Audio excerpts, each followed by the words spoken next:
I always knew I'd never find a desk job. I'd get bored, I think. Okay, he's about 6 foot. Some people, it seems, just need a job that guarantees a regular adrenaline rush. Andy Williams accepts he is one of those. And his touchdown. Okay. Airways clear. Today, as a firefighter in Greater Manchester, he's honing skills that could make the difference between life and death.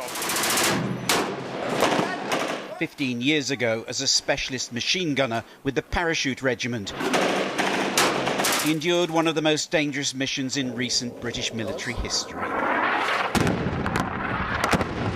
Posted to this embattled base at Sangin in Afghanistan's Helmand province, where death was a regular visitor. What happened there is shaped my life. It's the best and the worst experience, and in a lot of ways, life is a lot simpler back there, because the only thing you've got to worry about is keeping yourself alive. When, at 19, you've had to learn how to survive this, returning home to civilian life is not straightforward. It felt like I was in a dream. It was because in my mind I was thinking a couple of days ago, we was fighting an enemy, and then now I'm like pushing a shopping trolley round Sainsbury's. After working in private security, Andy Williams found a new life as a firefighter. Not everyone was as fortunate. In this group of comrades, Andy is second from right. Next to him, his best friend Laurie Spencer, who became homeless and has served time in prison. I wish I had been killed, because that's how it just felt, and where my life was going anyway. Laurie was wounded in Sangin, losing a finger in a firefight with the Taliban. But his downward spiral began later when he was forced to leave the military after being involved in a fight in the garrison town of Colchester. The army was my world, it was my life. I wasn't able to kind of cope without any structure in my life, relying on charities to get help. Away from the comradeship of the paras and with nowhere to live, he turned to alcohol. But that only brought more clashes with the authorities. That was when my war started.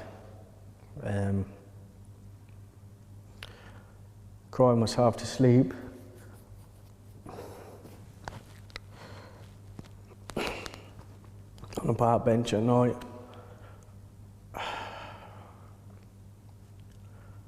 Not wanting to be alive anymore. Laurie was recently released from a second prison sentence. He's desperate to stay out of trouble now for the sake of his 4-year-old daughter. He's one of many in that company photograph whose mental health is still suffering today.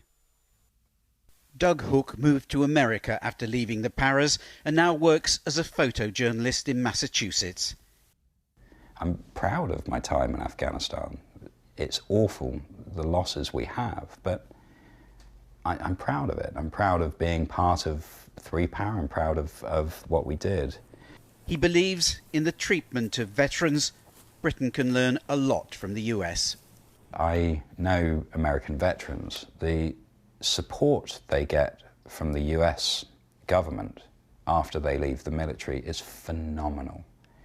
They are so much further ahead when it comes to the unseen injuries soldiers sustain. I mean, conflict's conflict at the end of the day, and you see things that stay with you. Those who survived Afghanistan are finding their own ways to deal with life after it. But it will never be far away. Paul Davies, News at 10.